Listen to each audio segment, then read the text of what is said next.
What's the difference between launching a podcast as a marketing channel versus building it as an authority asset?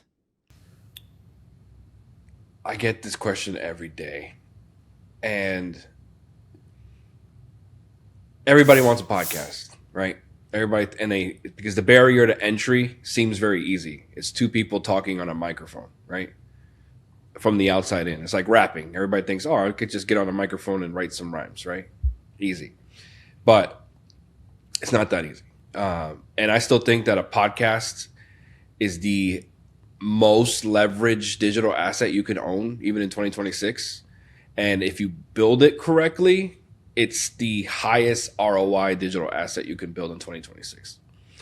And the difference is really that a marketing channel or a normal person who thinks they're really interesting, they'll look at a podcast and ask, like, how can I grow downloads? How can I make money from this podcast as a product? My preference, I prefer a leverage podcast as an authority asset. A leverage podcast isn't content; it's infrastructure, and it really drives. Instead of asking how do I grow downloads, how do I grow sponsorship deals, how do I grow views and get monetized on YouTube, a podcast as an authority asset, a leverage podcast, really asks, like, how do I drive positioning, how do I grow relationships, and how do I grow revenue with this vehicle? And I think you do a really good job at this, because your product and your offer with Stealth is exactly what I need and exactly what other agency owners need. And you're smart, you're leveraging it the right way. There's other ways you can leverage it, and I'll get into that later, but you're leveraging it the right way by using this tool to meet with us, build a relationship on Instagram, on socials, and then now I more than likely want to work with you, because now I know who you are. I'm rooting for you. There's a common ground that resonates with me, and you're leveraging it to build relationships, and then that'll drive traffic to your service and your offer. I'm going to give you money because I like you now. Now, what are like the 2 to 3 foundational mistakes that founders make before starting a show? And how does your 7-year framework prevent that? Typically, I get discovery calls put to my calendar a lot. I'm not saying that to rub it in. I'm just saying, and usually on those discovery calls, I have the person basically Shark Tank their podcast idea to me, right? And I vet basically they're convincing me that they have a solid podcast idea. What I'm really looking for is how they're going to monetize it. If they want to monetize the podcast as the product because they think they're really interesting, or because they have access to celebrities or something, or influencers, that's going to fail in my head automatically. I think the 3 mistakes that, if I had to iron it down to 3 mistakes, I would say that the first one is that they don't attach it to an offer. There's no back end. There's no value ladder. There's just conversations. And I think you're there, Joao, is that you could just tweak it a little bit to get there, but it can't just be conversations with interesting people, right? Or interesting topics. It needs to have a reason, and it needs to have a monetary reason at some point. Second, I would say there's no overall season strategy, which you're doing great, because the season 2 has an entire strategy. And that just comes down to like random episodes or just creating random outcomes, right? So random episodes are creating random outcomes. They don't have an overall a connecting thread between all the episodes. And if they don't have a connecting thread, they don't have connecting value, and then they don't know their audience, and they're not providing anything for their audience. And then if I had to say the third mistake, it's probably getting hung up in optimizing for production instead of positioning. Like, they're thinking about, what microphone do I need? What lights do I need? What recorder do I need? Am I going to do Zoom? Am I doing Riverside? And they just think about that more, and then they get their dopamine hits, and they exhaust themselves from just the the bare minimum before even putting all that thought into positioning. So like a leverage podcast, if you do it right, starts backwards. Like you want to ask like, what does it sell? What objections need to be answered? What customer journey you want to take the person through, either in one episode or throughout the whole season. What belief needs to shift? That's my new motto. Is like, or my new question that I ask every day is like, what belief needs to shift before someone buys or subscribes or clicks on your becomes a lead in your pipeline, and then you build the season around that.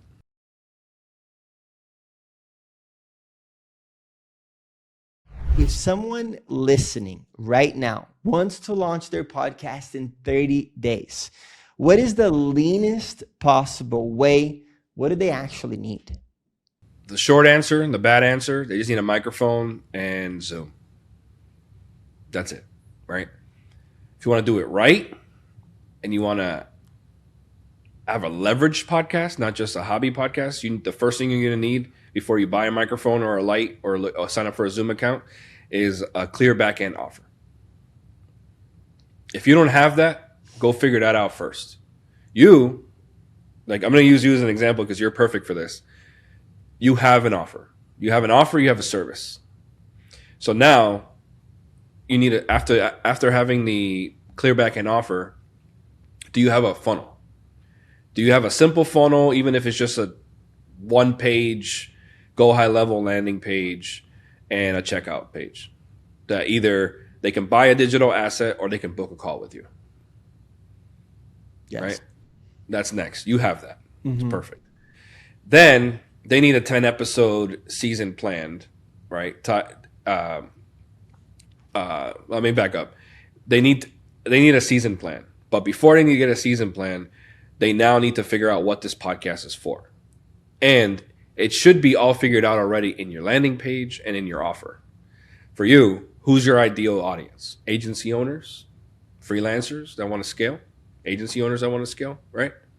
What are their pain points? What are their objections? What are they looking for? What are they yearning for every day? Freedom, skydiving, right? While running their business, passive income, right? All that. Take all that, and then from there, you mold your podcast around it. Episode 1 is what? The origin. Who's like it's the announcement call, right? The hear ye. I have the same problem as you, Mr. Customer, Mrs. Customer. This podcast is for you. I've been there. This is the problem I had that you have. This is how I solved it. I hope it helps you. Done.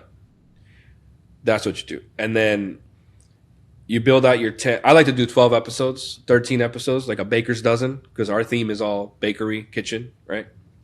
I got to show you the studio one day, man. It's coming together. We have ovens on the wall. And what city is it? Orlando, Florida. Orlando. Okay. Yeah. It's like almost 4,000 square feet. You come in, it looks like a bakery. You think like, where am I? Am I in the right spot? There's ovens on the wall. It smells like cookies because we're pumping cookie scent into the room. There's like a Krispy Kreme thing on the wall. There's a butcher's block, cookie racks, aprons on the wall. It's great. Awesome. But sorry, once you have your 12, 13 episode season, right? Your arc, and it doesn't have to be 12. It could be 6. It could be 3, just to start off with, right? Then you create your trailer, and your trailer is basically like your VSL for your podcast. The trailer is under 2 minutes, and it just calls out who the podcast is for, what problems do they have, how did you solve it. You don't have to give away the sauce yet, but you can tease like, this is how we solved it. You're going to talk to experts that helped me along the way, or I wish I had along the way. And then this is where gear comes into play, because in a trailer you want to have a good microphone. Yeah.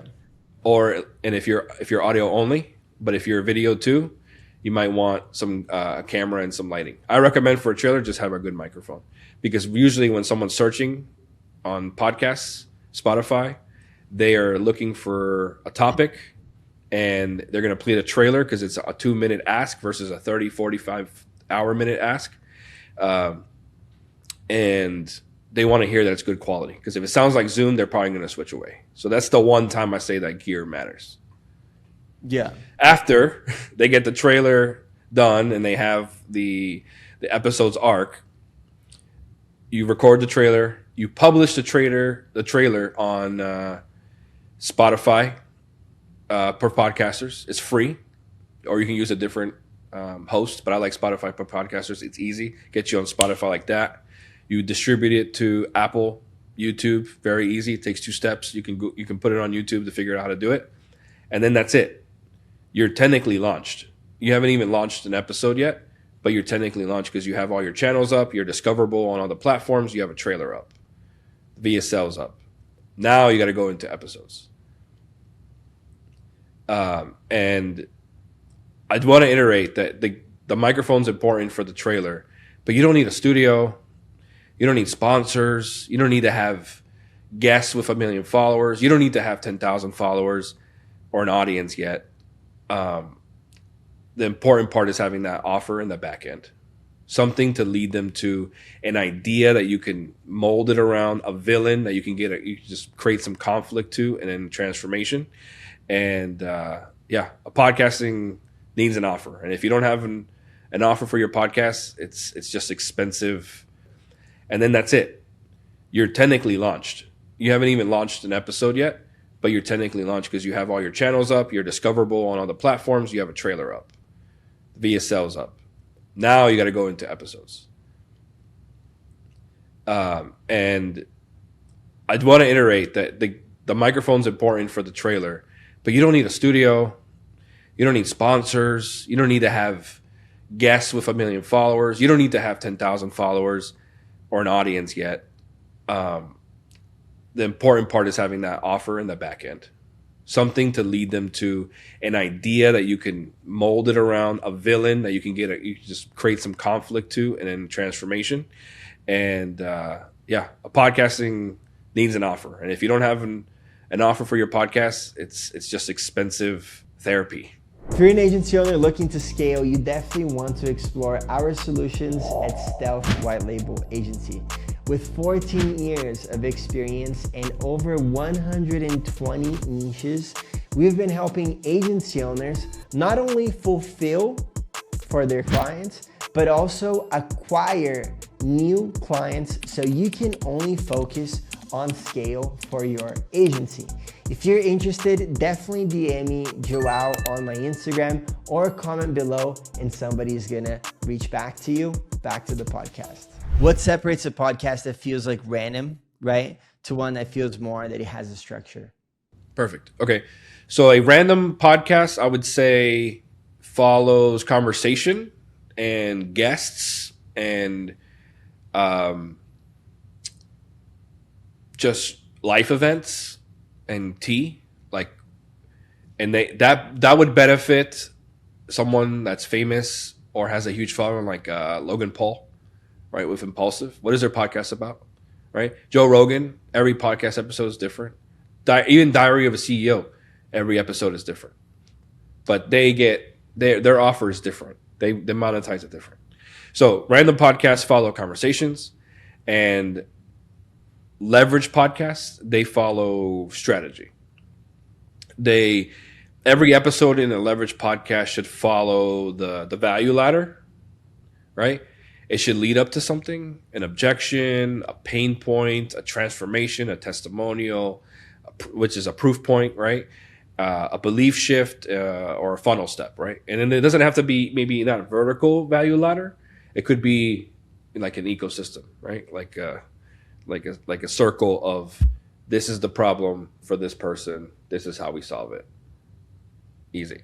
And then the way you know you have the right leverage podcast is that someone could listen to 3 episodes, 5 episodes, and they will believe, they will understand what you believe and start to shift their belief. They'll understand who you serve, and they'll understand what problem you solve. And if they don't, by the end of 3, 5, 6 episodes, then it's not a leverage podcast.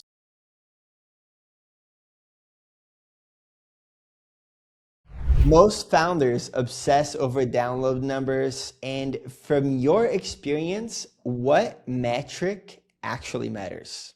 In every meeting, I have a discovery call, sales call with a potential client about their podcast.